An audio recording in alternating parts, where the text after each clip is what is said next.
नमस्कार, बहुत स्वागत है आप सभी का स्वराज एक्सप्रेस एसएमबीसी में। और इस वक्त देवभूमि एक्सप्रेस के साथ मैं हूं रश्क गौरी। आखिरकार पूर्व मंत्री हरक सिंह रावत ने कांग्रेस का दामन थाम ही लिया है। हरीश रावत, गणेश गोदियाल, प्रीतम सिंह ने रायशुमारी के बाद हरक सिंह रावत को पार्टी में शामिल किया है। इससे पहले बीजेपी ने हरक सिंह रावत को पार्टी से 6 साल के लिए निष्कासित कर दिया था, और जिसके बाद हरक सिंह रावत के कांग्रेस के पाले में जाने की खबरें तेज हो गई थी। और इस खबर को सबसे पहले स्वराज एक्सप्रेस ने ही बताया था। हरक सिंह रावत की बहू अनुकृति गुस्साई भी कांग्रेस में शामिल हुई है। और इस वक्त हमारे साथ ज्यादा जानकारी के साथ Uttarakhand state bureau head S Tomar ji phone line पर जुड़ गए हैं। तोमर जी, जिस खबर को हमने प्रमुखता से दिखाया था कि हरक सिंह रावत कांग्रेस पार्टी को ज्वाइन करेंगे, और सबसे पहले आपने ही इस खबर को ब्रेक किया था, हमारी खबर पर एक बार फिर से मोहर लगी।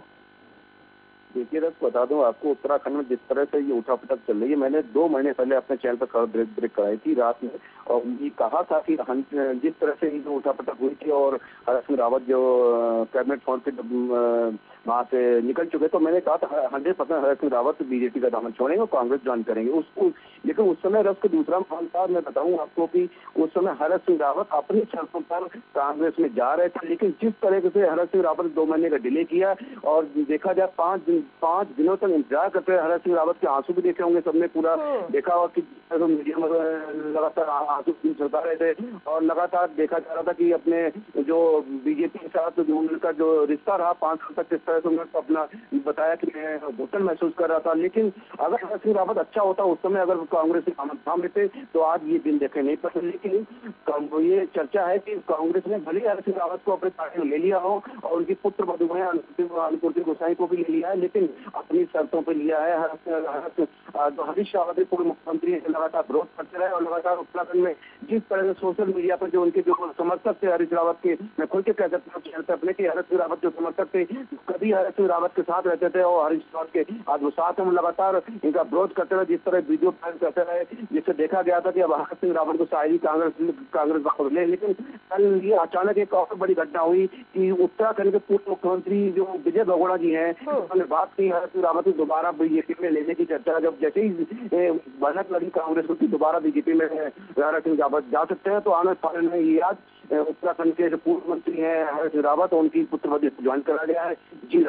जी बिल्कुल। साथ ही तोमर जी, क्योंकि लंबी रायशुमारी के बाद 5 दिन की रायशुमारी के बाद हरक सिंह रावत को पार्टी ज्वाइन कराई है कांग्रेस ने, और जिस तरह से उनकी बहू भी इस पार्टी को कांग्रेस को ज्वाइन किया है, अब जाहिर सी बात है क्योंकि अभी तक कांग्रेस की जिस तरह से उम्मीदवारों की अगर हम सूची की बात करते तो वो आई नहीं है। 60 उम्मीदवारों की सूची को लेकर जिस तरह से नाम पैनल में भेजे गए हैं वो लगभग तय हो गए हैं।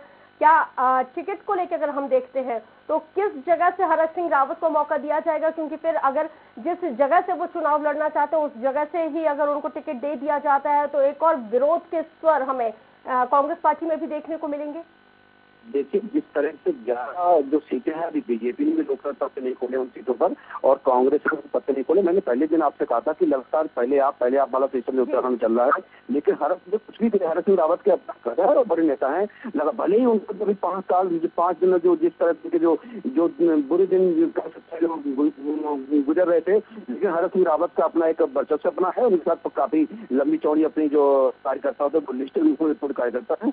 लेकिन अभी ये देखना होगा कि हरक सिंह रावत की जीत है कि लैंसडाउन विधानसभा पे, जहाँ पे बीजेपी पार्टी के दिलीप रावत विधायक हैं, और उसी पे मेन राग थी बीजेपी के जो लैंसडाउन विधानसभा को लेकर लगातार हरक सिंह रावत अपनी पुत्रवधू को अनुकृति गोसाई के लिए टिकट के लिए पक्का करे, तो उसी में मेन जो पंगा था बीजेपी से इनका उसी को लेकर था। और ये कहा जा रहा है कि अब अपनी पुत्रवधू है वो शायद चांस लड़ सकती है, और हरक सिंह रावत को श्रीनगर या और देहरादून से डोईवाला से उतारा जा सकता है, क्योंकि श्रीनगर जो विधानसभा क्षेत्र है उस पर जो उत्तराखंड के स्वास्थ्य मंत्री हैं लेकिन कहीं न कहीं मैं बताऊं आपको उत्तराखंड में जो 2 सीटें हॉट बन सकती हैं, एक डोईवाला एक फील्ड और ये ललितगंज विधानसभा।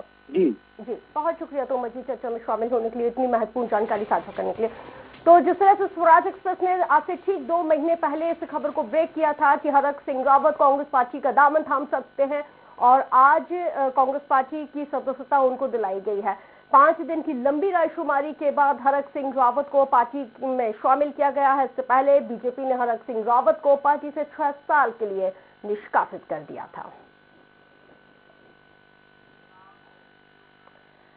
चलिए आगे बढ़ेंगे। 12 दिसंबर को प्रदेश भर में भेजे गए बीजेपी के दृष्टि पत्र की पेटियों को खोल दिया गया है और प्रदेश भर में भेजी गई 120 पेटियों में से 78,000 दृष्टि पत्र निकले हुए हैं। आपको ये भी जानकारी देते चले कि 12 दिसंबर से चले दृष्टि पत्र अभियान को 8 जनवरी तक चलाया गया था। इधर कार्यक्रम के दौरान दृष्टि पत्र के संयोजक रमेश पोखरियाल निशंक ने कहा है कि बीजेपी लोकतांत्रिक पार्टी है।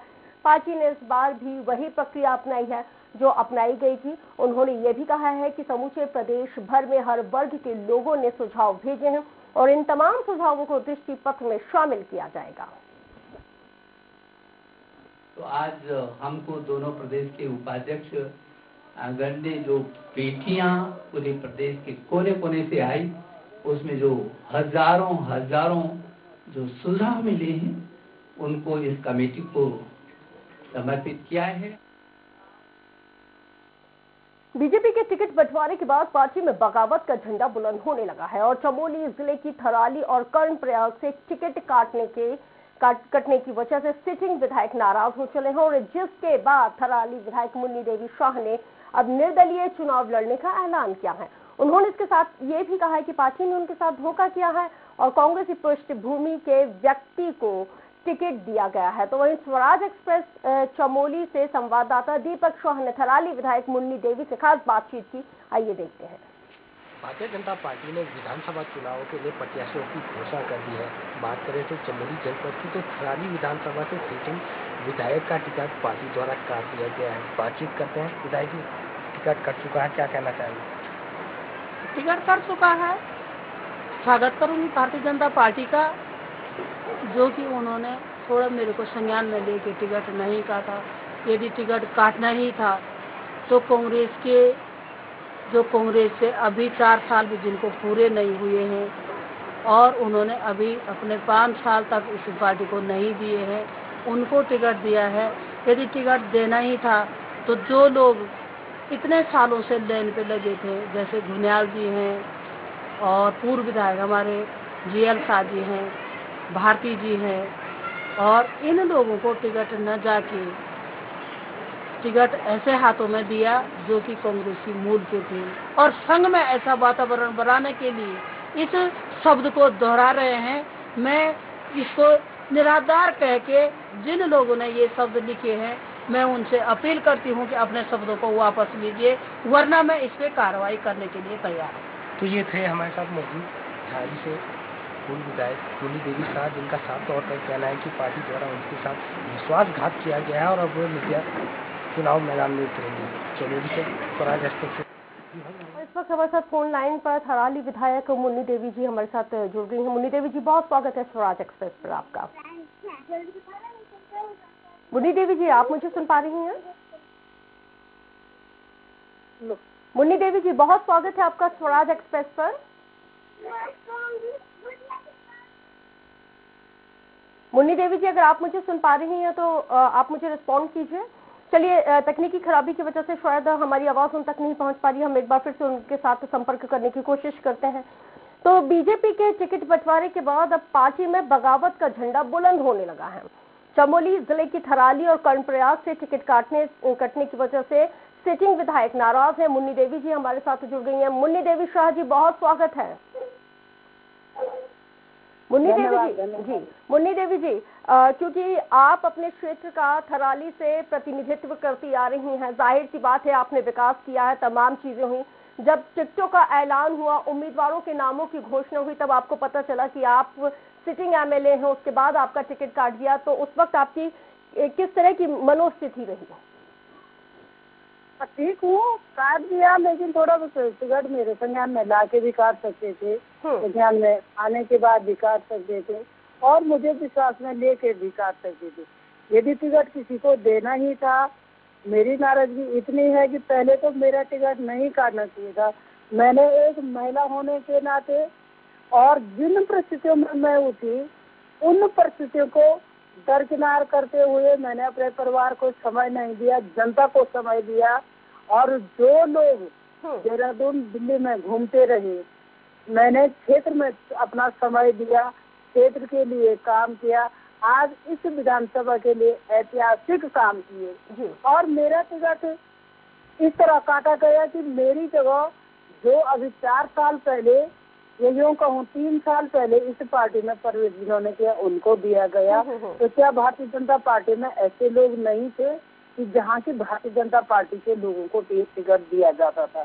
जो लोग कितने वर्षों से लाइन पे थे कि हमें टिकट मिलेगा, आज भारतीय जनता पार्टी के लोगों का कहीं ना कहीं एक कार्यकर्ताओं का अपमान हुआ है। इसलिए मेरे साथ साथ सारे कार्यकर्ता नाराज है, क्योंकि टिकट भारतीय जनता पार्टी के कार्यकर्ताओं को न दे के जो कांग्रेस पृष्ठभूमि से आए थे उनको टिकट मिला है।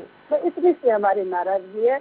और कार्यकर्ता बोलेंगे कि निर्दलीय लड़ो, तो मैं निर्दलीय लड़ने के लिए भी तैयार। अभी तक आपने मन नहीं बनाया है निर्दलीय लड़ने का? अगर आप निर्दलीय बना रही हूँ रणनीति, सभी कार्यकर्ता बैठ के बात करेंगे तो फिर। और जिस तरह से आप भी इस बात का जिक्र करिए, क्योंकि कांग्रेस पृष्ठभूमि के कैंडिडेट को टिकट दे दिया गया है पैराशूट लैंडिंग के जरिए, जाहिर सी बात है अगर बीजेपी के ही किसी प्रोमिनेंट उम्मीदवार को टिकट दिया जाता तो आपकी नाराजगी उसके साथ नहीं रहती। मेरे विधानसभा में 4 लोग जी पहले से भी लाइन पे लगे हैं और आज मेरा टिकट कट गया तो किसी और को देना चाहिए था। हमारे वरिष्ठ बीजेपी के कार्यकर्ता हैं और जो लोग पहले से मांग करते आए हैं, तो थोड़ा कार्यकर्ताओं की नाराजगी है और साथ साथ मेरी कार्यकर्ताओं की नाराजगी भी है। साथ साथ इसलिए नाराजगी है कि मैंने एक 3 परिस्थितियों में इस थराली विधानसभा का कार्य करने के विचार रखे, जो मेरे से पूर्व जिन्होंने 15 साल इस पार्टी में काटे,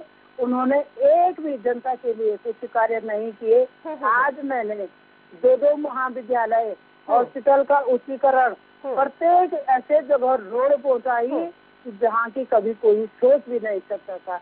आज शिक्षा के स्तर को इस तरह उठाया कि जहाँ कोई सोच भी नहीं सकता था। आज जर्जर भवनों को मैंने कम से कम 15 बिल्डिंगें हमने नए बना रखी है। क्योंकि मुन्नी देवी जी, वो आपके द्वारा किए गए कार्य क्षेत्र में दिख भी रहे हैं। यदि कार्यकर्ता इस बात की सहमति देते हैं कि और कहते हैं कि आपको निर्दलीय चुनाव लड़ना है, आप निर्दलीय चुनाव लड़ती हैं, जीत जाती हैं, उसके बाद अगर बीजेपी की सरकार बनती है तो क्या आप समर्थन देंगी, या फिर कांग्रेस की अगर सरकार बनती है तो आप कांग्रेस को समर्थन देंगी? क्या स्टैंड रहेगा फिर आपका? मैं अभी तो मेरे कार्यकर्ता कहेंगे कि आप चुनाव लड़ो, लड़ना चुनाव कार्यकर्ताओं के बल पे है। क्योंकि जो कार्यकर्ता है आज हमारे जो 2-3 बीजेपी के जो 2-3 का 4 ब्लॉक मेरे पास है, 4 ब्लॉकों के लोग इस तरह सिमट के रह गए कि हम कैसे करें, कहाँ करें, क्या करें। तो आज वो लोगों का समर्थन मुझे मिलेगा तो मैं अवश्य चुनाव लड़ूंगी। और जो आज अनदेखी किसी कार्यकर्ता की हुई है, एक मैं दलित अपने आपको कहूंगी कि दलित महिला की अनदेखी यहाँ पे हुई है, वो बहुत चिंताजनक विषय है।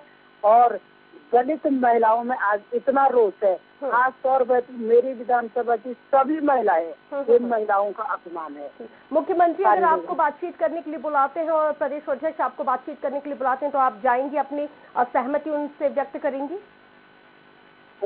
क्या बोला? अगर मुख्यमंत्री आपसे बातचीत के लिए आपको बुलाते हैं और प्रदेश अध्यक्ष बुलाते हैं और अगर जो आपकी असहमति है जिन चीजों पे है, अगर उसमें सहमति बनती है तो क्या आप जाएंगी, बातचीत करेंगी? हाँ, क्यों नहीं जाऊंगी। मैं तो पार्टी की कार्यकर्ता हूँ, आज निर्दलीय भी लड़ रही हूँ, तो मैं हूँ तो भारतीय जनता पार्टी के कार्यकर्ता, क्योंकि मेरा परिवार ही भारतीय जनता पार्टी के लिए समर्पित है। और यदि कोई मुझे बुलाएगा तो मैं क्यों नहीं जाऊंगी। ये तो मेरा सम्मान की बात है। जी ठीक, बहुत शुक्रिया मुन्नी देवी जी हमारे साथ बातचीत करने के लिए। तो मुन्नी देवी जी जो थराली से विधायक हैं वो हमारे साथ फोन लाइन पर जुड़ी हुई थी, बातचीत कर रही थी। उन्होंने कहा कि वो भारतीय जनता पार्टी की कार्यकर्ता हैं और यदि अगर उन्हें मुख्यमंत्री और साथ ही प्रदेश अध्यक्ष बुलाते हैं, बातचीत करते हैं, उनकी तमाम असहमतियों पर अगर सहमति बनती है तो वो डेफिनेटली जाएंगी, बातचीत करेंगे। और वो भारतीय जनता पार्टी की कार्यकर्ता हैं, भले वो चाहे निर्दलीय ही क्यों न चुनाव लड़े। चलिए आगे बढ़ेंगे। और इधर नरेंद्र नगर से रहे पूर्व विधायक ओम, जिन्हें भाजपा की विचारधारा से कोई लेना देना नहीं है और उन्हें टिकट दे दिया गया है, पूर्व विधायक ने भाजपा छोड़ कांग्रेस का दामन थामने की मंशा व्यक्त की और ऐसी उम्मीद जताई जाती है कि कांग्रेस पूर्व विधायक को नरेंद्र नगर से ही अपना प्रत्याशी बना सकती है। गोपाल ने भी विरोध शुरू कर दिया है। आपको जानकारी देते चले कि उन्होंने अपनी ही पार्टी बीजेपी पर उपेक्षा का आरोप लगाया है। उन्होंने कहा है कि पार्टी में लगातार उनकी उपेक्षा हो रही है। जनता पार्टी का चरित्र जो है दिख गया है, इनको सिर्फ सत्ता चाहिए। आज मैं भी जो है पार्टी बदलने के लिए जो है पहली बार मजबूर हुआ हूं दूसरी विचारधारा में जाने के लिए। अब मैं जो है कांग्रेस पार्टी की ओर में जा रहा हूं। सुनील राज संवाददाता फोन लाइन पर हमारे साथ जुड़ गए हैं। सुनील, लगातार बीजेपी का कुनबा घट रहा है और कांग्रेस को मजबूत करने की कोशिश की जा रही है। क्या लहर वहां पे कांग्रेस की चल रही है जिसको लेके छोटे विधायक से लेके और बड़े बड़े दिग्गज मंत्री भी कांग्रेस में ज्वाइन कर रहे हैं? जी रश्मि, मैं आपको बता दूं कि जिस तरह से बीजेपी ने बीते रोज यहाँ पर 59 सीटों पर टिकट डिक्लेयर किए हैं, उसमें से जो 10 सिटिंग एमएलए के टिकट काटे और 21 ऐसे नए चेहरों को टिकट दिए हैं, तो कहीं न कहीं इससे जो पूर्व विधायक हैं जिनका टिकट कटा है वो यहाँ पर नाखुश हैं और लगातार पार्टी छोड़ने की धमकी दे रहे हैं। बिल्कुल, छोटे कार्यकर्ता से लेके विधायकों की बात करें, मंत्रियों की बात करें, हर कोई पार्टी छोड़ने की न केवल धमकी दे रहा है बल्कि पार्टी छोड़ भी रहा है। जी, जाहिर तौर पर आज हरक सिंह रावत ने पिछले 6 दिनों से लगातार कैश लगाए जा रहे थे। हरक सिंह रावत ने भी पुत्र वधू के साथ कांग्रेस ज्वाइन की है। अब जो नरेंद्र नगर के पूर्व विधायक हैं ओम गोपाल रावत, वो भी कांग्रेस का दामन थामेंगे। कयास लगाए जा रहे हैं कि उनको ही कांग्रेस वहां से दावेदार बनाएगी। तो देखना यह है कि आने वाली जो लिस्ट होगी कुछ ही देर बाद कांग्रेस यहाँ पर लिस्ट जारी करेगी। कांग्रेस इनको पूर्व विधायक को अपना उम्मीदवार बनाती है तो वहाँ पे जो पहले से जो कांग्रेस का कार्यकर्ता है, जो वहाँ का प्रोमिनेंट कार्यकर्ता है, वो अपने टिकट के लिए दावेदारी जो कर रहा है उसमें भी तो नाराजगी देखने को मिलेगी फिर। जी, जाहिर तौर पर जिस तरह से बीजेपी के नाखुश नेता कांग्रेस में शामिल हो रहे हैं, वहीं अब कांग्रेस अगर टिकट जारी करती है, कितनी सीटों पर करती है, तो कांग्रेस के भीतर भी यह स्थिति देखने को मिलेगी कि कौन पार्टी छोड़कर भाजपा में शामिल होता है, निर्दलीय कैंडिडेट के रूप में चुनाव रण में आता है। तो देखना ये होगी और खासकर कांग्रेस के लिए चुनौती ये होगी कि संतुलन कैसे बनाया जाए। इसी को देखते हुए उन्होंने टिकट जारी करने में देरी की है। तो देखना ये होगा कि थोड़ी देर बाद नजर बनाए रखिएगा। अपडेट आपसे आके भी लेंगे। तो राजपुर से दूसरी बार टिकट नहीं मिलने को लेकर वाल्मीकि समाज के कई कार्यकर्ता बीजेपी प्रदेश कार्यालय पहुंचे। यहां पर उन्होंने अपनी नाराजगी को व्यक्त किया और जिसके बाद पूर्व मुख्यमंत्री रमेश पोखरियाल निशंक के साथ मुलाकात की। उन्होंने ये भी कहा है कि पूरे प्रदेश में वाल्मीकि समाज का किसी भी सीट पर टिकट नहीं दिया गया है, जबकि वाल्मीकि समाज का वोट हमेशा बीजेपी को ही जाता रहा है। तो वहीं पूर्व मुख्यमंत्री रमेश पोखरियाल ने भरोसा दिलाया है कि अनुसूचित जाति की एक सीट उनके पास अभी बची है जिसमें टिकट डिक्लेयर नहीं हुआ है। उन्होंने कहा है कि झबरेड़ा विधानसभा से इस चीज को देखा जाएगा, समझा जाएगा। भारतीय जनता पार्टी हमारी अनदेखी कर रही है, इस अनदेखी को बंद करें आप और एक टिकट जो है वाल्मीकि समाज को दें। अभी 13 विधानसभाएं हैं यहाँ पर आरक्षित, 13 में से एक भी सीट पर जो उन्होंने एक भी जो है वाल्मीकि समाज को उन्होंने एक भी जगह टिकट नहीं दिया है।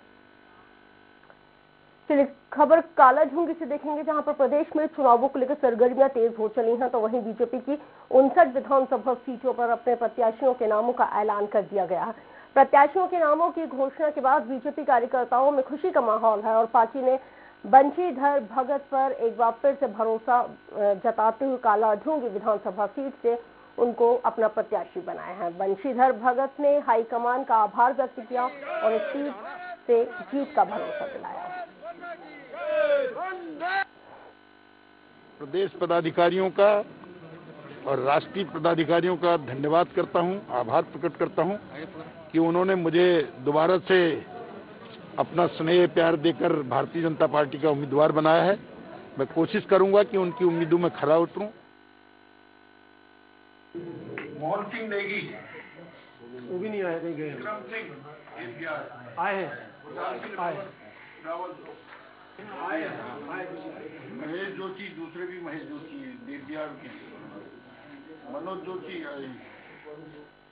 गंगोत्री में परोला विधानसभा सीट से दुर्गेश्वर लाल को भाजपा का टिकट मिलने से सीमांत गांवों में खुशी की लहर है। आपको बताते चले कि दुर्गेश्वर लाल 2017 के विधानसभा में निर्दलीय प्रत्याशी के रूप में चुनाव लड़ चुके हैं। लिवाड़ी और सिताड़ी गांव में लोगों ने मिठाई बांटकर ढोल नगाड़ों की थाप पर नाचते हुए खुशी मनाई है। परोला विधानसभा से निवर्तमान विधायक राजकुमार का टिकट काटकर दुर्गेश्वर को प्रत्याशी पार्टी ने बनाया है।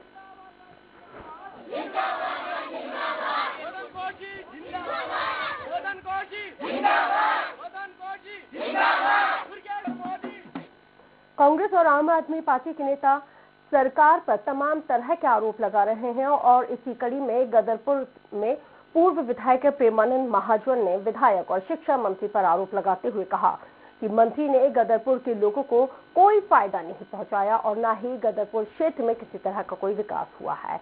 उन्होंने ये भी कहा है कि चाहे किसानों का मुद्दा हो या महंगाई, हर मुद्दे पर भाजपा की सरकार विफल रही है और विकास किसी भी क्षेत्र में नहीं दिखाई दे रहा है। उन्होंने कहा है कि अब चुनाव नजदीक आया है, शिलान्यास करने लगे हैं। अब तक क्या सभी लोग सो रहे थे? इतनी सड़कें हैं जिनके हाल बेहाल है, वहाँ लोग बाग आज भी चल नहीं पा रहे हैं।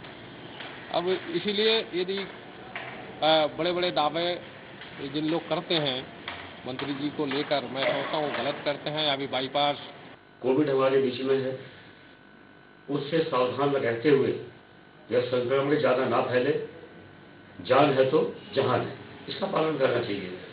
रही बात चुनाव की, 70% भारतीय जनता पार्टी को इस प्रदेश में 60 से ज्यादा सीटें मिल रही है। तो इस सितारगंज में भाजपा प्रत्याशी सौरभ बहुगुणा ने बीजेपी कार्यालय का उद्घाटन किया है। इस दौरान सौरभ ने अपनी पार्टी भारतीय जनता पार्टी का धन्यवाद दिया है। उन्होंने कहा है कि पार्टी ने उन पर एक बार फिर से विश्वास जताया और पिछली बार हम 28,000 मतों से जीते थे, लेकिन इस बार वो रिकॉर्ड मतों से जीतेंगे। इस दौरान कार्यकर्ताओं में भारी उत्साह देखने को मिला। कार्यालय के उद्घाटन पर कार्यकर्ताओं ने मिठाई बांटकर अपनी खुशी व्यक्त की। सितारगंज के कार्यकर्ता इतने सक्रिय हैं, सितारगंज का संगठन इतना सक्रिय है, संगठन मजबूत है और मुझे पूरा विश्वास है कि हम सितारगंज की सीट को फिर से भारतीय जनता पार्टी के पाले में डालेंगे और सितारगंज में 28,000 वोट पिछली बार जीते रहे। हम कोशिश यही करेंगे कि वो रिकॉर्ड भी कर दें। कांग्रेस के राष्ट्रीय प्रवक्ता ने एक बार फिर से भाजपा सरकार पर जोरदार निशाना साधा। उन्होंने कहा है कि अमर जवान ज्योति पिछले 50 सालों से अनवरत जलती आ रही है। यह हमारे शौर्य, साहस, बलिदान एवं स्वाभिमान का प्रतीक है, लेकिन आज उसे बुझा दिया जाएगा। इंडिया गेट पर 50 सालों से स्थापित अमर जवान ज्योति का नया पता अब वॉर मेमोरियल होगा। उन्होंने कहा है कि जब किसी राजा के महल के निर्माण के लिए शहीदों के बलिदान और शौर्य के प्रतीकात्मक स्थान को बदल दिया जाता है और अनवरत जलने वाली लौ को बुझा दिया जाए, तो ये न सिर्फ उस राजा की मनमानी की कहानी कहती है, बल्कि शहीदों के प्रति उसके दिल में कितना सम्मान है ये भी खूब बताती है। किसी स्टैच्यू को हटा के दूसरा स्टैच्यू मत लगवाइए। हम ये नहीं कह रहे कि आप कहीं दूसरी जगह लौ मत लगवाइए, पर एक लौ को बुझाकर दूसरी लौ नहीं जल सकती। हर जगह का अपना महत्व होता है। चलिए, बुलेटिन में मेरे साथ इतना ही। दीजिए इजाजत, नमस्कार। देश दुनिया की हर खबर के अपडेट के लिए आप हमें सोशल मीडिया